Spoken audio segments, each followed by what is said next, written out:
Hi, welcome to, what we're going to be doing here is talking to the students of the WEA course that have been involved pretty much from the beginning, when the course was literally named Visual Grammar Language of Filmmaking. And we went to, I would say, looking at going into the Gamma series, it would be about we had about 7 terms. Something like that. Yeah. I've not been counting. Right. Thanks. Went through about 7 terms and everything. So we've been doing this for about, 2 years now. 2 years now, yeah. Yeah. And so we're going to look at the process of the students, one of the actors, as well as the instructor of the course, and then put together an overall evaluation of the course. All right, so my name is Johnston-Lynch, and I am the instructor from the WEA, and I've been delivering visual grammar for the past 2 years, right here in the small cinema on Victoria Street. And I'm sitting here right now with Nigel Goodwin, and what I wanted to start with Nigel about is that he represents the course as far as how it should be. But first, Nigel Goodwin. Hi.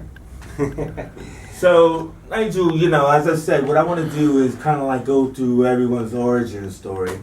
So, can you tell us where you were and what you were doing before you first taken the first alpha course for the visual grammar language of filmmaking? Well, I started out as more of a writer and an actor before I decided to branch out into filmmaking, and that kind of just sort of evolved because I was in a script writing group which Chase came along to as well, and a lot of the scripts that were getting read out at this group were very much filmable. So Chase's idea was, let's film some of this stuff, and then I knew that Chase was into teaching, and then he became he actually put together this visual grammar course, and I came along knowing roughly how to write a script, knowing roughly how to act, but with very little idea of how to actually film a script. So it was a case of, here's the camera, and you point the camera at that actor, and then you point it at that actor, and try not to cross the line. We'll cover crossing the line in a later class, and that kind of thing. It was all very fluid to start with, but once I actually got on and made my very first film. And that was in the non-verbal, wasn't that in the non-verbal course? Because there was 2 courses. There was this course, and there was a non-verbal course that we did over at the Goss's building. Yeah, we did. We did non-verbal drama, I believe. That's right. Yeah, and I actually filmed my first, made my first film over in the Gostin's building, and it was literally just a case of learning as we went along, with Chase guiding us, saying, that was okay. That bit could have been better. Here's how you could have improved on that, and the whole thing was just a learning curve that has never stopped. Yeah, because I remember that we had a picture that came up in that Facebook feed of me and you when you actually had the camera in your hand. Can you remember what that was? Was that Jamie, the dead body? That was Jamie playing the dead body, and Helen playing his former lover, who is not entirely disappointed that he's dead. So that was a script that I just kind of roughly put together, and I asked Helen as an actress to improvise her dialogue, and having this very bitter, twisted rant at her dead lover, and it was fun to film, and it was a good learning process. I think the concept was the enter and exit, wasn't it? So that's it was you had to create a scene where a person enters the scene, there's some kind of conflict, and then they exit the scene, and then that actually informed each other term that went after it was always kind of like the first film was the enter and exit. Yeah, we've always done an enter and exit film. There's a body on so we just see a body on a table, and then a woman comes in. She comes in with some flowers. But see, this is when I noticed something about Nigel, right? Because he knew what he had to do, and he brought props. And that's not what everybody. Well, no, Alan Anderson did too. Oh yeah. Did he bring props? He brought some props. Yeah. So it was that was what excited me most, was the fact that I'm going to take a filmmaking course, and I'm not just going to come in here and sit and wait and make my film and hope that it all comes together. You brought some flowers, right, and everything. So she came in with the flowers. She sat down, and you directed her.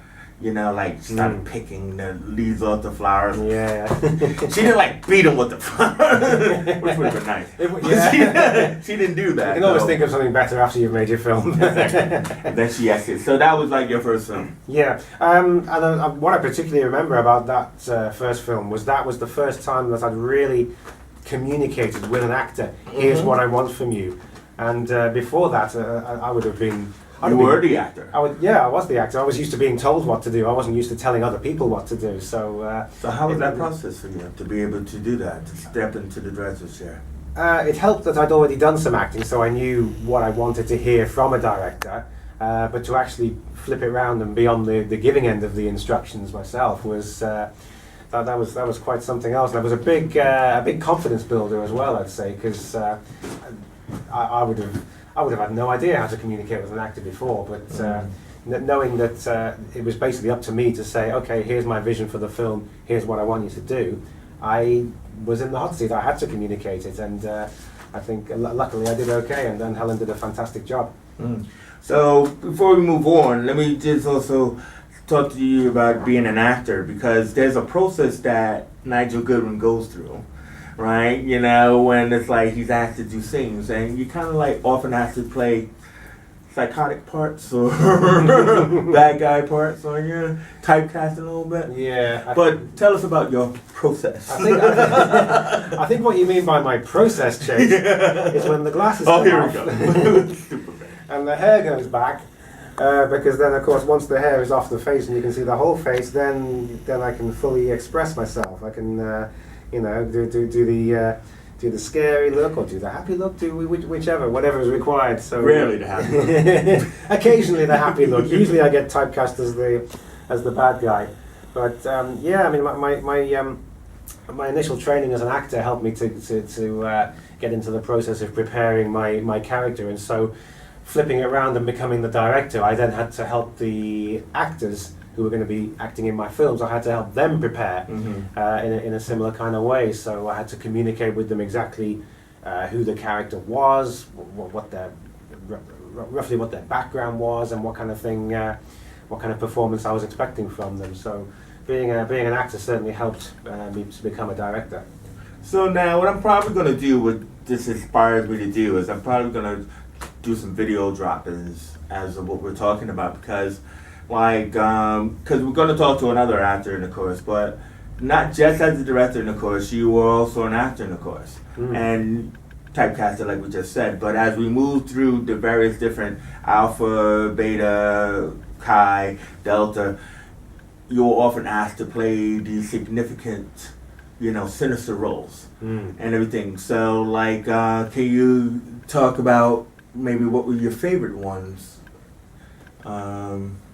Oh wow! We did some tribute films, and we did some original films. We did that. There was that film we did with Alicia. Do you remember The Night of the Killer? I love that. That's my favorite one. That's my favorite one. Alicia came up with this crazy, magnificent script about. It just scared me just reading it. You just watched it.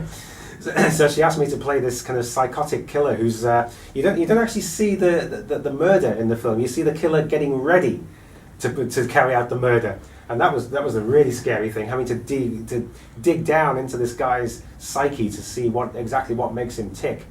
And so again, the preparation of slicking the hair back, we actually ritualized that routine with me staring in the mirror and getting ready to go out and become this evil killer for the night. And it was voiceover. So you also had to do. Did you do the voiceover after you did the performance? Yes, yeah. I'd seen the dialogue that Alicia had written, and I thought, oh my god, this is crazy, but let's go with it. And so once I'd done my performance on camera, Alicia then recorded my voice and used it as a voiceover for that film. Yeah, but I mean, and so that's where I just want to say, testament to you as an actor is that each line seemed to represent in your face, and your face seemed to tell the story of each line. and that was really good in that. But then that again is like you as an actor. What about like out of those courses? What do you think was your favorite film to direct? My favorite film to direct? Well, or what did you learn from maybe your earlier films? Well, I can answer both those questions at once actually, because my favourite film to direct is it's a toss-up between the one I've just done, which is a horror film. Yeah, I wanted to get to that later. Okay, we'll come to that later. But in the earlier classes, we did I did a film called Plate Request, which was a script that I'd written based on this idea of these that you go into these restaurants and pubs now and they serve your food on anything other than a plate. They serve your food on these crazy things like roof tiles and chopping boards and all kinds of things like that. So I decided to create a spoof film around that. And that was another one where I brought in a whole lot of props because we used the cafe outside and I wanted it to look like an actual restaurant with the customers eating their food. And so I created this strange concoction of food on these strange objects that were not. Yeah, you were in that. You were the. Mal played the waiter, and Midhab played the hapless customer who dares to complain about having his food served to him on something that's not a plate, and all hell ensues from there. So that was a really, really fun film actually, because we had Gary Phillips on camera, who is a fantastic cameraman, and he responds very well to the directions I was giving him. A couple of great actors, a good setting, and everything all just came together for that one, and I really enjoyed directing that film. Yeah, and I know I keep going back to you as an actor. I should talk to you more as a director, but I think you're like Kevin Costner in that way, where you're like an actor's director, and I think that your acting in the films informed your directing as your directing gotten better. But like what I actually, there's two favorites of mine. One was who did the American Psycho one? Yeah. Where he had to play Bateman. That was Gary. That was Gary, wasn't it? Played Norman Bates. No. American Psycho. Was that Gary? Was that Gary then? I think that was Gary's film. Oh, I actually thought it was Mark there. But yeah. So, well, I mean, if we were talking about Gary, it was like amazing how it was paced, how it's framed. But again, there was another voiceover piece which just was on your face, and the camera just loves your face, and I really like that. But and then I guess this is another Gary film. So you and Gary worked on a lot of films together. Pulp Fiction, of course. Oh yeah. You know, like I was in and everything. We won't talk about Mark's acting in that one. But it was superb. but you know, you were in the background in that because you played Vinny Vega, and it's just like your calculation.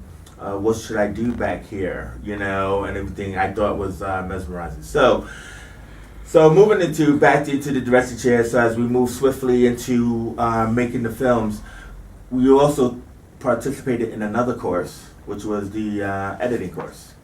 Yes. Right. So how did that inform your directing? They go hand in hand. They are inextricably linked.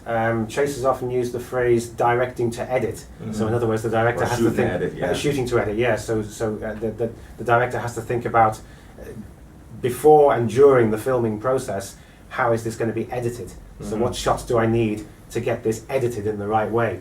And so that's ever since I did that editing class, that's informed every single piece of everything's changed for you in that one. Yeah, everything I've done has been okay. So if I get this shot, I can cut that together with that shot, and I'm missing that shot, so I need to go back and do that one. And you see the big picture forming before you've even got to that point. You work out how to create the big picture.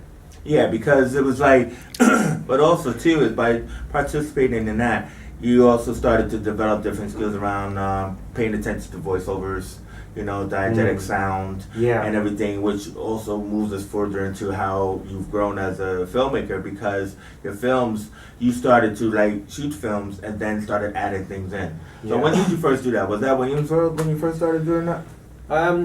Yeah, there was a kind of happy accident that happened during Williams World.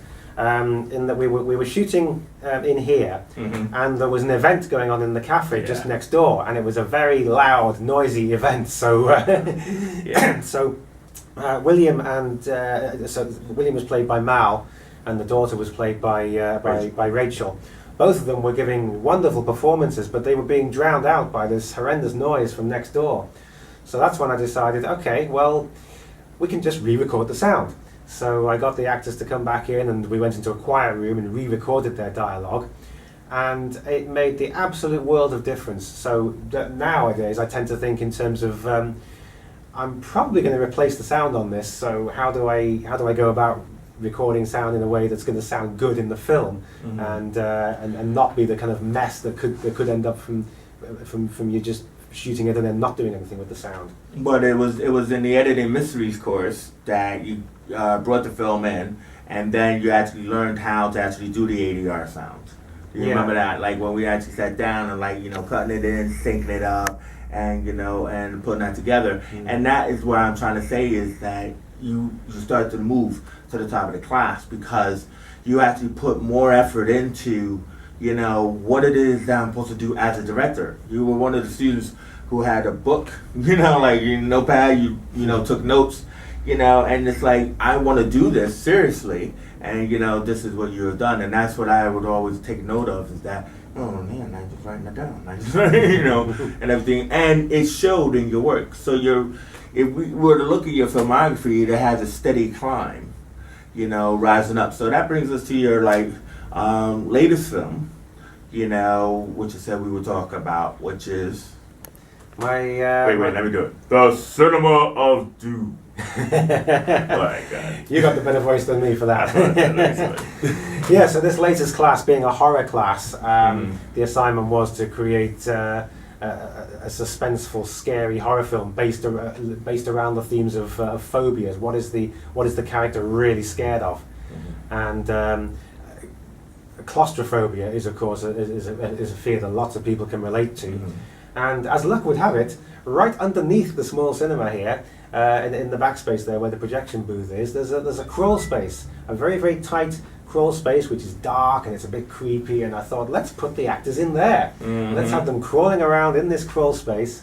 And the potential for suspense in that is just is fantastic. Now let's talk about how, because this class is made up of directors, right? The benefit of that is that we get to watch other people's films, right? So, tell us how you were inspired to do the crawl space, and who inspired you and why? Who inspired me? That's a curveball question. I thought it was my idea. I don't remember anyone else going in the crawl space. Okay, so let's rephrase that question. Let's rephrase the question, Jason. All right. In the crawl space is very tight, right? So as you told me, right, when I asked you talking about the film, it's like you can only go but so far, right? Yeah. But the idea was not just phobias, but was about suspense. It's like you have to pace things out. You have to build suspense to where we won't tell people what we're building suspense to. Oh, okay. But you said, in watching Matt's film. Yeah, I'm with you now. Matt Shield did a film which was a tribute to, what was the film? Dirty Little Face. What?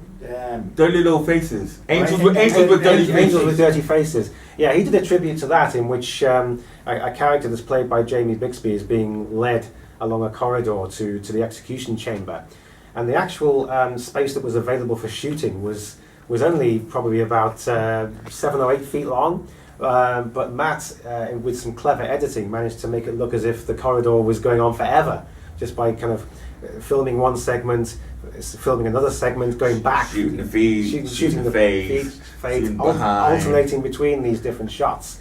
And so that helped to inspire my idea of the actors in the crawl space, which, as you say, was only a very tiny crawl space, but by shooting to edit, with the notion that I can get these actors to look as if they're crawling through a maze, I can actually ask the actors to crawl into the space, turn left, okay, come back out again, crawl into the space, turn right, and then do a reverse shot, coming out of the space, turning left, coming out of the space, turning right, and by cutting that together in a certain way, I can make it look as if they're crawling through this endless maze. Right. So now you understand the point of my question, right? Yeah. It's like, it's your idea, but what I meant is that working with other people within the group who are all making their own films, there's going to be that thing that, oh wow, I could do something like that. I could do it differently. This is my way, because the course is about style and technique. That means that, if you do an enter and exit, right, each person is going to have an actor enter and exit a different way. So you saw something, and then you figured out, it's in your head because I saw it, and this is what I'm going to do. I'm not going to have somebody walking down the bathroom hallway. I'm going to have someone crawling in the crawl space. Yeah. That's what I meant. Yeah. And everything. So it is your idea. Okay. You get me. I mean, you've talked in previous classes about the four-wall exercise, which is where, as a director, you go into the space that you're going to be shooting in, and you explore every little nook and cranny. You picture in your head, how is this going to fit together into a film? And having come from a theatre acting background, where you've got your stage and what you see is what you get, I then had to subvert that whole thing, and when you're directing a film, what you see is not necessarily what you get, because you can cheat things. You can pretend that the space is bigger than it really is. Exactly. You can pretend the space is smaller than it really is. And you did that with Williams' World, where it's like, even though he's in this space, it's a cinema, right? It's a white wall, but you had to make it look like it was a whole different space, right? So then you had to actually shoot in another location, like your house, whatever, and then you were able to take POV shots and shoot like the sink or the garbage pail, and all of that other kind of stuff, and make it feel like it was still within the same space. Of course, and you can play around with the geography of where you are. So we had that picture of William in this room, which was meant to be his apartment, but then he comes out of there and he goes down the stairs. Now, anybody watching that film who's never been in this building, they don't know that this room is actually on the ground floor. Yeah. I used an establishing shot of a high-rise block of flats, so we get William coming out of his apartment and down the stairs. Which is very important to establish, hey, this is where he is. Yeah. So this is something I've explored as I've gone along, playing with geography, playing with, okay, this is the space we've got available to us, but how can we manipulate it to make it look like it's something totally different to what it actually is? Right, exactly. So, I mean, like, we had several different showcases, right, where I wouldn't say we competed, but we were able to show our films along with another WA course and everything. And how was that experience for you to actually take your films and watch it against films made by other filmmakers? It's kind of like your first festival experience. How was that for you? Yeah, it's both fun and scary at the same time, because when we're watching these films within our own group, everybody knows. People have usually been there to watch the film being made, and so they've watched the final finished result and say, yeah, that's cool, or that could be improved or whatever. But when you're taking it out to people who've never seen anything that we've done, then you feel very, very exposed. You feel like, okay, what are they actually going to think of this, and are they going to understand it? Are they going to like it? And you feel kind of naked up there. No, exactly. But it is like kind of like the final training ground of exhibition and distribution as a filmmaker. It's kind of like where you're going to go from here. So I mean, like, so where do you think you're going to go from here?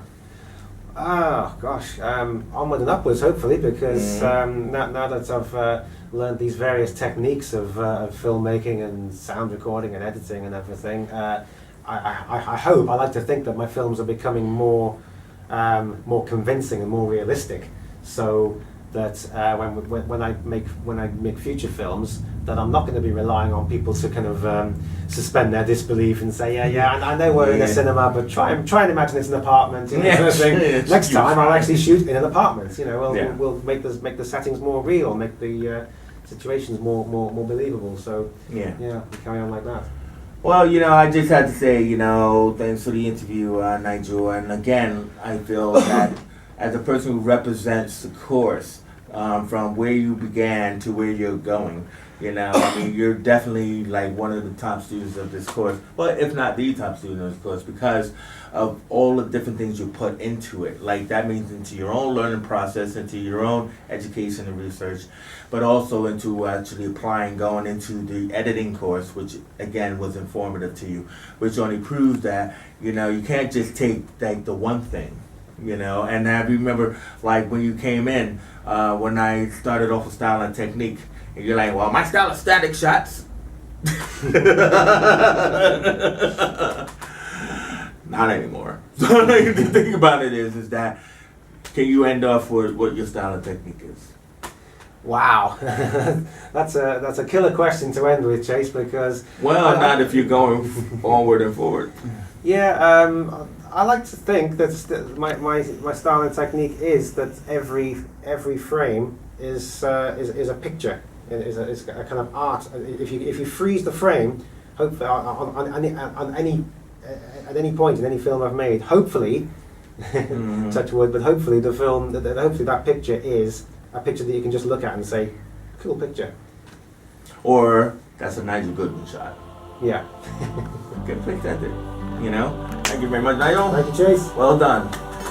Join us next time for more interviews with people who have taken part in the WEA Visual Grammar Language of Filmmaking course.